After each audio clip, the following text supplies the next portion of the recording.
Hello everyone, and welcome to another game of World of Warships. Today's replay is from me, and I'm in the Harekaze, a tier 8 Japanese premium destroyer. I'm on the map Trap in a 3-point domination game mode. It's a tier 8 battle, which is amazing, and I'm divisioned with another Harekaze in the tier pits. There is a carrier, and there is exactly one Cleveland with radar. Now, our team spawned mostly to the north, and all of our destroyers were up here, which means our team is moving south. Because, I don't know, that's just how it works in people's minds. They really just don't wanna get caps, support the destroyers or things like that. They wanna go in the worst possible place and then probably complain in chat about it.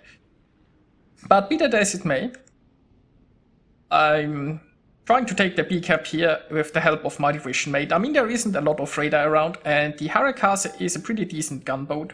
But I mean, the Harekaze is basically a hybrid. So you are not as good as the Japanese gunboat when it comes to guns, and you're not as good as the Japanese torpedo boat when it comes to torpedoes. You're somewhere in between, and you're kind of a jack of all trades with amazing concealment. Now, a bit of a downside is you don't have the most hit points, but I also like to add that I'm talking about the 100mm guns. Like, you have 3 choices of guns on this ship, and I'd say the 100mm are the best. Now, found a lightning here, and let's start the pew-pew. Also have some torpedoes going towards him. And you know what, I suspect that he will have hydro running, so he'll probably dodge those, but our plan is to force him out of here. So if we can force this guy to leave the cap, then we can just take it. Now, here in the north, our Farragut is trying to take that cap, and I mean, early on, it made sense that he went there because he had a lot of ships behind him. They all deserted him and wanted to go towards A, because A has a lot less cover, is not the place where you want to have your cruisers, and it's just very far away.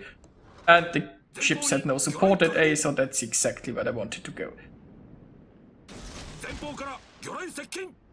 Maybe I should add that this was played like after midnight on a Saturday. So I guess, I don't know, maybe the people were already pretty drunk or half asleep. Or it's just like your regular weekend. Now, we got this cap, we successfully forced the destroyer out of here. Our Farragut here in the north, he should see the writing on the wall and he should be running away pretty fast. Like, I mean, there is a Cleveland pushing.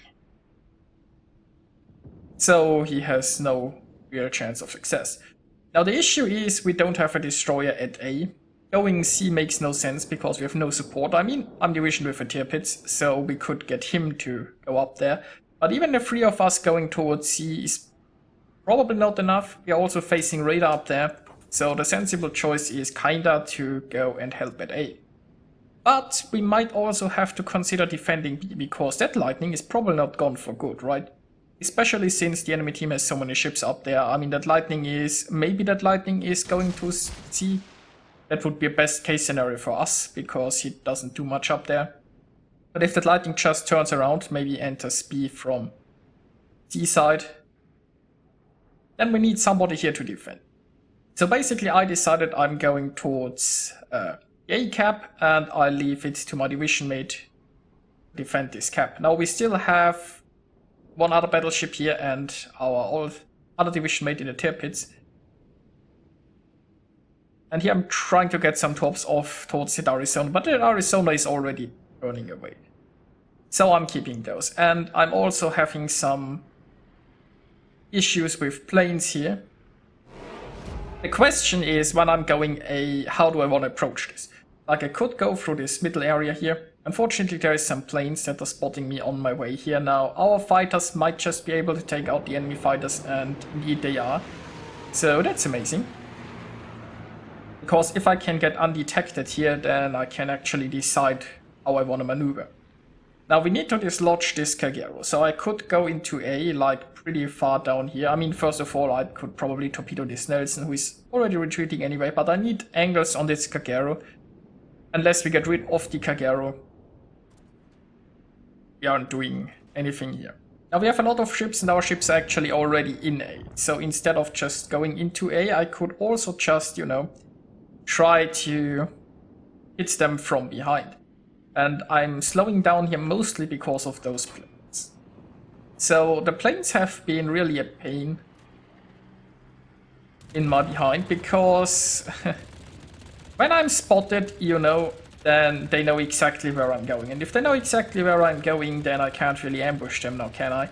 So right now I've not committed to a side here yet. I've my anti-air on, which is probably a bad idea.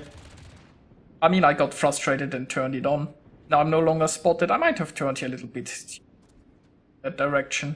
So they might actually know where I'm coming from. Now the anti-air in the Harekaze is not very good. So don't expect too many plane kills.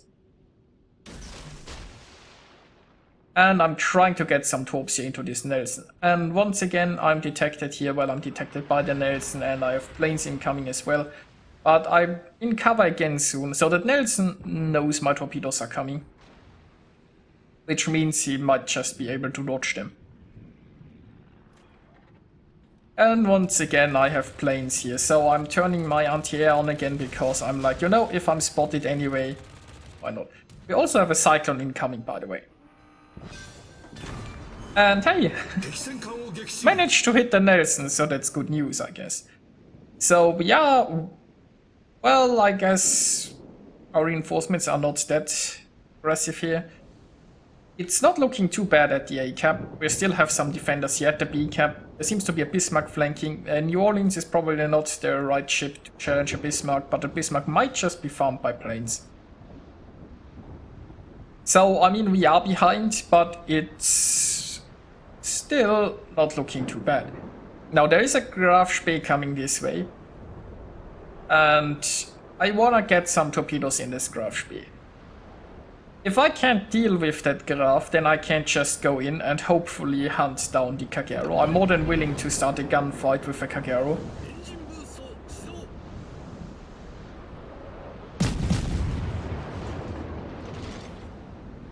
So, I mean, those shots, they kind of gave my position away. But then again, I mean, I have been spotted here plenty of times. They should know I'm here anyway. But, I mean, I could have held my fire. Maybe the Graf Spee would have assumed I've moved. So I got some torps off. One torp was an unfortunate loss because of this island. And I really didn't want to go any further here. Graf Spee is not running hydro, because otherwise I would be detected. And I actually managed to get all 3 torps into the Graf Spee. So this guy didn't pay attention. So some more torps on the way, but I can't finish this with guns, I believe. There is a fire. And he was trying to heal, but denied. Now we are still 1 ship behind, and now I can actually just go into A. We have the Queen Elizabeth and the Cleveland pushing in, probably because of the cyclone that's currently forming. And now let's see if we can't hunt down that Kagero. Now there are planes currently spotting the Kagero. Well, you were spotting the Kagero.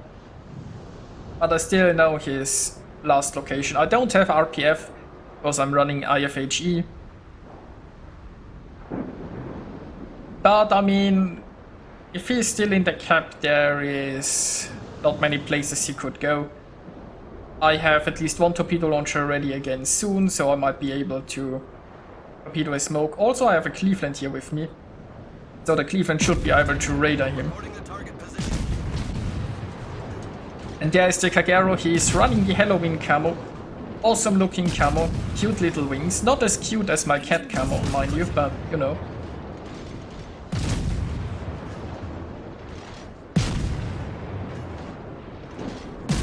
This Kagero has no way to escape this, not with a Cleveland backing us up here. So that's good news. Now we can take this cap. The less good news is my division mate here is getting pushed by Cleveland. And in a cyclone, a Cleveland is a lot more dangerous to destroy. First of all, you spot the Cleveland later, because you can only spot him at 8 kilometers, and by that time you are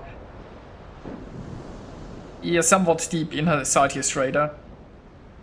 And then there is the fact that if you spot this Cleveland, like our tier pits here probably can't shoot the Cleveland because it's a cyclone and he might just be too far away. I mean, you can use that, like the minimap indicator. You have a small dot, basically, where on the minimap your gun's aiming. And you can use that to try to get hits in a cyclone. And I'll actually encourage you to try that out. Because, like, if you're further away than 8 kilometers, they can't spot you back anyway. So you can just try to hit them. So, anyway, we unfortunately lost our other Harekaze here. It's not looking too good, but we haven't lost yet. The Cleveland got taken out. And now there is a destroyer pushing in. That's getting spotted by our planes. So I immediately head this way. I wanna get rid of this Farragut. It's the last destroyer, and that would be very important for us. Also pretty good play by our carrier, by the way, keeping this guy spotted. And yeah, this destroyer is done for. Now we have a Monarch and an Arizona pushing in. We are one ship ahead right now, but our tier pits is getting low. And I'll try to get some torpedoes into this Monarch. There is this sinking wreck that somehow it might be stopping torpedoes. But it looks like the Monarch is slowing down anyway, so let's just see. Getting some torps in here would be amazing. I'm trying to stay outside, getting spotted. I'm cutting it a bit close. Yeah, I have 5.4 kilometers concealment. That's basically the distance the Monarch is away. And oh, those torps look pretty darn nice. That's a devastating strike, and that means we are now one ship ahead. Now there is an Arizona here. Our Cleveland might be in trouble though, because he is close to a battleship.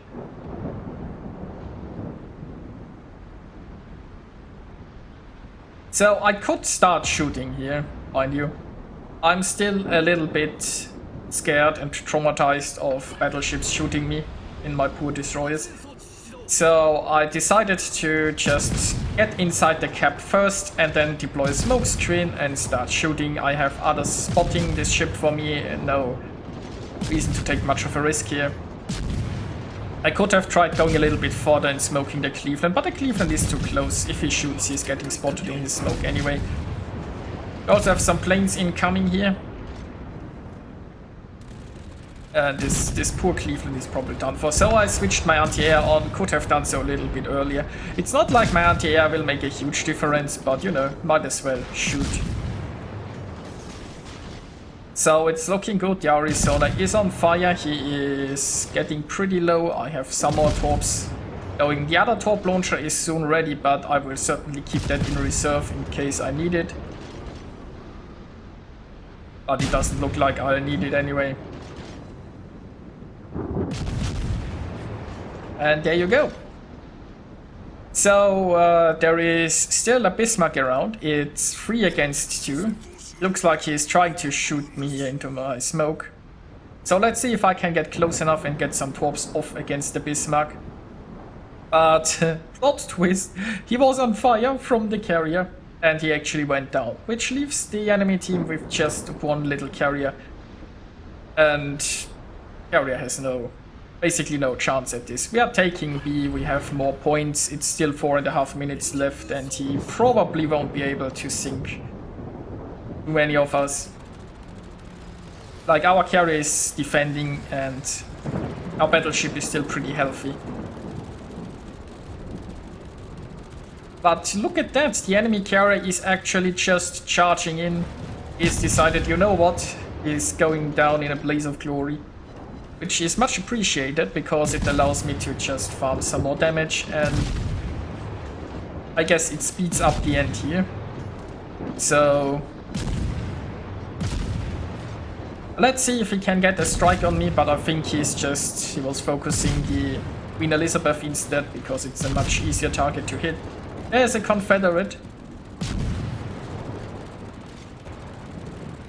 There is a torpedo hit, so my next torpedo launcher Those torps are going to hit, and this Enterprise is going to be mine. And there's a Kraken. So here we are with the results. I earned myself 2,839 base experience, and it was a pretty nice game. I love the Harekaze. Well, I also love the cat camo, I have to say. It's a nice little hybrid destroyer, and basically a jack of all trades.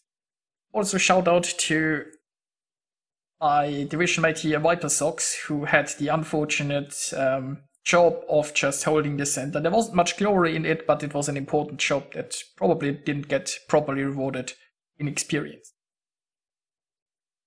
Now, I earned myself a Confederate, a devastating strike, and a Kraken, scoring about 150,000 points of damage.